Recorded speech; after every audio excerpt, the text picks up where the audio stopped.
Hello, ladies and gentlemen, it's your boy Daniel Mayim here with episode 4. I know you want some more of a review. Sorry, there's no news. So up first is a Netflix TV show called In the Dark. Just kind of a heads up. None of the shows I'm reviewing today have audio description. Oh no! But it is what it is. All right. So the first episode, or the first TV show is called In the Dark. It's about a woman who has retinitis pigmentosa, or also known as RP. Again, the show doesn't have audio description, which is kind of strange. It reminded me of that one about Andrea Bocelli. I forget what it was called. I think it was called The Sound of Silence or The Music of Silence or something like that. Whatever. It's in my first episode. But it's about a girl or a young woman who has RP. She's an alcoholic. She smokes cigarettes. Just anybody who's watching, especially if you're a kid, this actress is not what you look like if you smoke cigarettes and drink alcohol every day. It's not. That's what somebody who's eats healthy and exercises looks like. I say that because as a kid I would always look and like, wow, these people, they all have six packs and they're strong and blah blah, and because they exercise and they work out every day and they eat well. Right, so, and nowadays people have tons of surgeries too. I don't know if this woman does or not. I don't think she does, but that's not what we're here to talk about. So let's go off of that sidetrack and kind of back to what it's about. So I found it very interesting. It's kind of a mystery. It's the whole first season is like a mystery. She's trying to find out what happened in this particular incident. And it's just her life. She's an alcoholic, and I find that interesting because that is a real topic. Somebody with a disability, going towards alcohol or drugs. That's a real thing, and it's not really talked about much. Those people generally are not going to be, glorified, so to speak, or that's not really the right word, but put on a TV show. But she's sarcastic, she's angry, and it's just kind of a lot of people are like that. And especially people with disabilities, you're going to be prone to have addictions or alcohol or, or drugs or cigarettes or other things. Sex, which is also one of her addictions in the show. Real interesting. She works, if I didn't say this already, for her parents, which they're multicultural parents. She works as I don't think she actually doesn't really work, but she supposedly works. But she is there at a dog trainer's. I don't know what her job is supposed to be, but she kind of lays around all day, which is fairly accurate for an alcoholic. Again, you're not going to look like her, right down to even her hair and makeup. You're not going to look like that if you're getting drunk every day. So, I think that's about it for it. I've never had a guide dog. I'd be real interested to see what somebody with a guide dog thinks about it. I'm not going to call anybody out, but I'm going to try to see if I can get somebody to do like a little review on it, because I'm real curious to see. But in the show, it did a pretty good job of what somebody who is blind, or like fully blind, I believe, they did a pretty good job as far as what she can and can't do. But there are a few like superwoman kind of things in there. I mean, she's not a super character, so to speak, but like there are some issues with what they did. Like there was one where this guy hands her the cigarette and she just takes it. And I was like, I watched it over and over because I'm like, there's no way, this is bull. There's no way. And then I realized I am legally blind. So I watched it really closely. He taps her knee and then holds it over her. Now, are her senses that good that she could just smell the smoke and she grabbed the cigarette exactly where she would grab it? But I would think, especially if she's drunk, which she is pretty much the whole thing. And again, she's not acting drunk most of the time. So nobody that's drunk can do the things that she's doing, sight or no sight. So just putting that out there. But I would think she'd have to maybe grab his arm and then slide to grab the cigarette. Because if you just try to grab it directly, you could burn yourself pretty bad. What they call the cherry is, where the red part is, the lip part. So I don't know about that, but she grabs it exactly like, like she can see. So there are some problems with it, but the actress herself is not blind. But I found it Really interesting. And again, just another one of these ones that I just happened to watch it. I think it came out either this year or 2018. I'm not sure, but it is recent. There's one season available right now. Check it out. It's called In the Dark. It's pretty cool. All right, so next is a movie. It's called Cat on a Hot Tin Roof. Cat on a Hot Tin Roof. It's from 1958.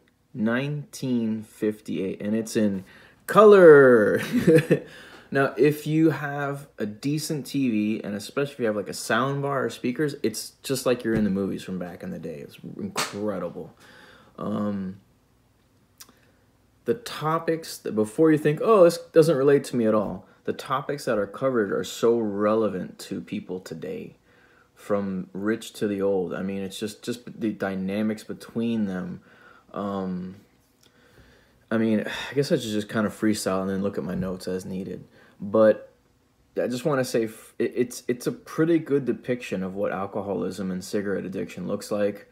Paul Newman being the alcoholic. I forget his name in the show, in the movie.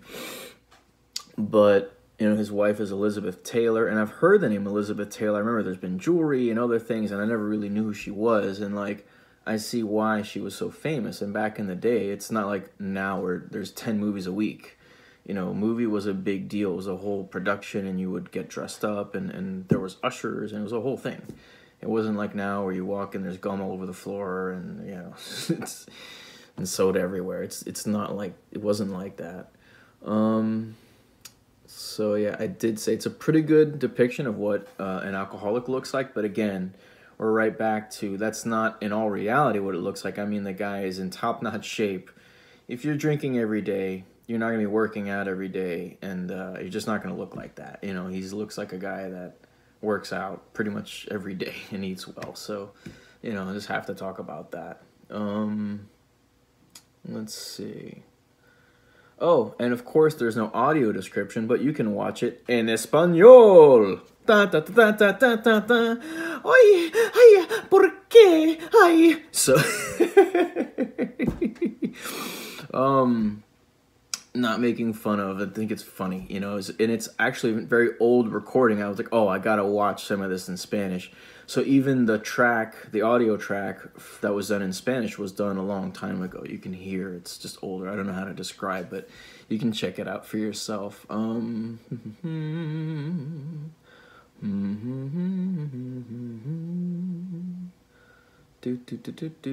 said that.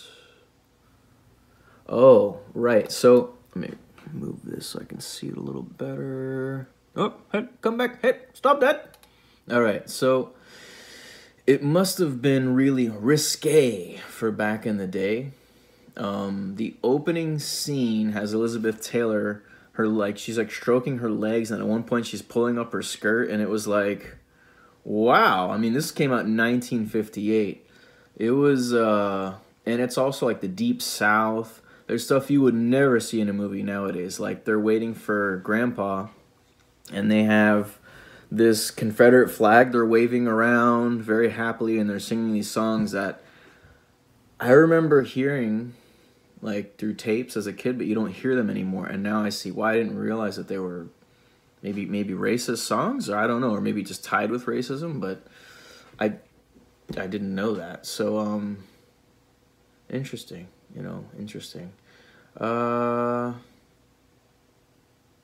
see. I don't think my parents knew either. It wasn't like that. You know, it's something maybe we heard from Disney. You know, so like, it is what it is. Yeah, she's pulling up her skirt.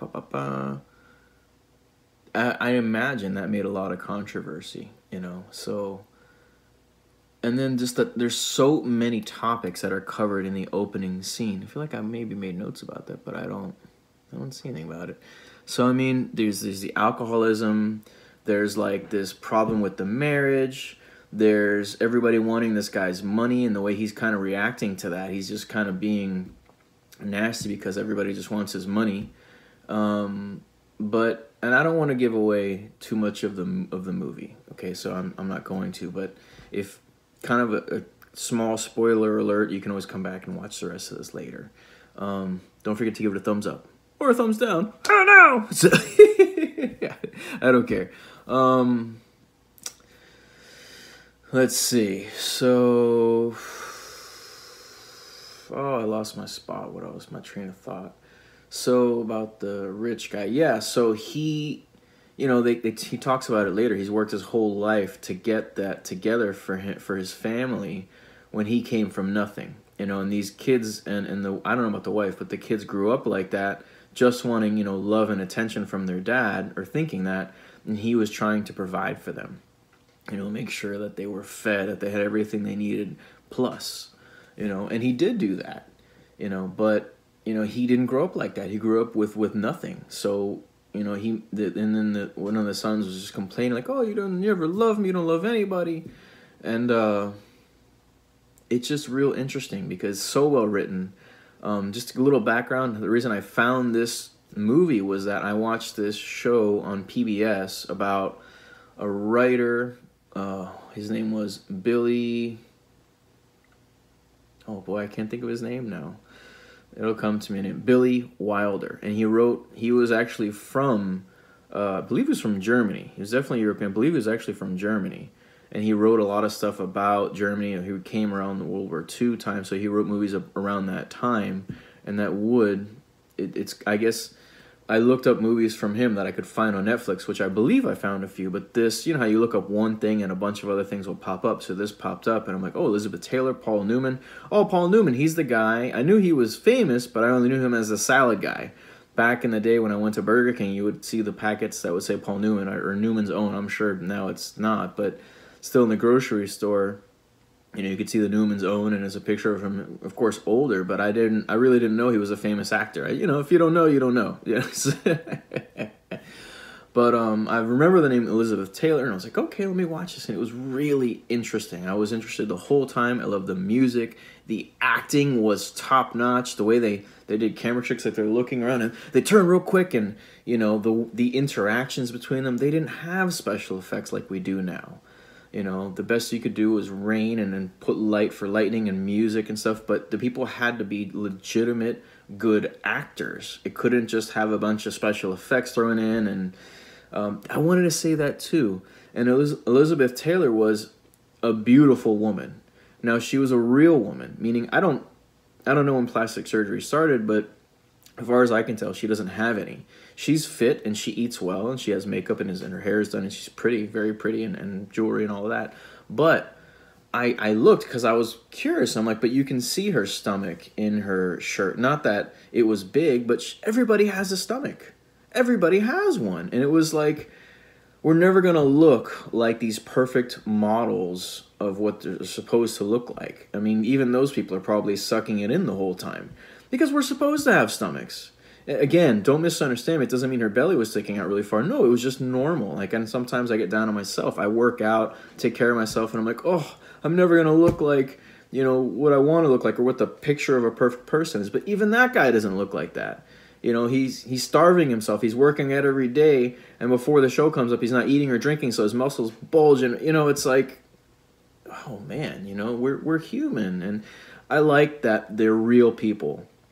His brother kind of looks more like usually what a dad does. You get heavy, you gain weight, and the wife is also normal looking, and the kids, and it was just, again, these are all my opinions for what it's worth. Not trying to upset anybody, but it just was such a good movie. And it was, the movie's, I think, 61 years old. That's incredible. So it means if you were born in 1958, you'd be 61. So, yeah, unfortunately, Elizabeth Taylor and Paul Newman have both passed away. I imagine maybe the kids are still alive that were in the movie, but it's so relevant to today. Just down to the kids being spoiled and rich and not knowing what it is to have to work, and the guy calling his son a 30-year-old boy.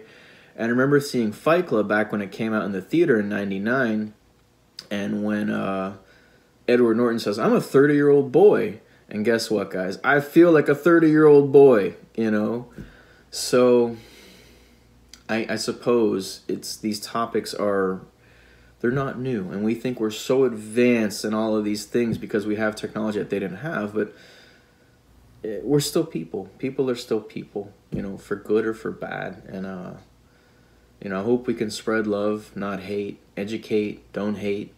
And that's really it. I mean, I really enjoyed making this video. I hope you give it a big thumbs up. You know, I went, I'm not sure if I'm going to add in the part that I did for when I was talking about the untold story of the United States, but it is a real topic for me, so maybe I will. I'm not sure what kind of reaction I'm going to get, but maybe none. Maybe nobody's going to care anyways. All right, I love you guys. Bye.